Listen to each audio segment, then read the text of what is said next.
Welcome to today's episode. We're going to take a quick look at the complex, sometimes awkward, always unforgettable moments that come with growing up, and specifically with first love and first experiences. Joining me today is someone who's been open about navigating these memories. Welcome. Thanks for having me. It's great to be here. These stories are never easy to tell, but they're part of who we are. Let's dive right in. When you think back to that night in the basement, what comes to mind first? It's strange, but honestly, the first memory is of the rough carpet and just feeling really unprepared for anything intimate. Back then, in high school, I was the kid who wore 5 shirts layered. Overdoing it was my thing. It was the early 2000s after all. That night, I hadn't expected anything to happen, so I wasn't exactly ready.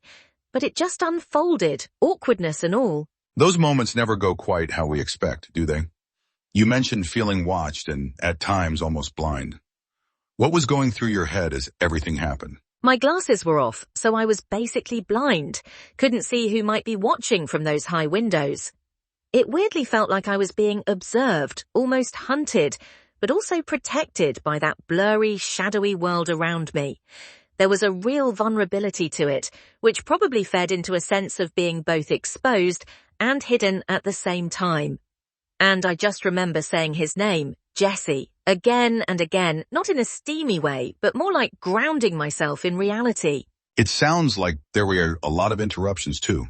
Friends, siblings, even a condom delivery. How did all those outside forces affect how you remember it? Oh, absolutely.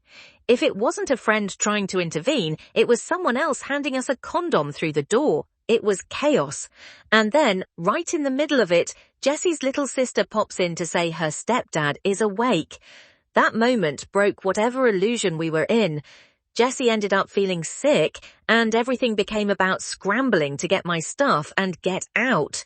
My exit was so abrupt, I literally left my favorite shoes behind. These experiences often stick with us, not just for what happened, but how we felt and how we look back on them years later. Did reconnecting with Jesse years down the line change how you view that night? Definitely. When Jesse and I reconnected years later, he compared us to Ali and Noah from The Notebook. Romantic in a way, but also tragic. We never really talked about that night, about the basement. We were never officially together, but he was definitely a long-lost love. Seeing him come back into my life when I was struggling reminded me how much that first connection really meant, even with all its awkwardness and complications. Thank you so much for sharing this.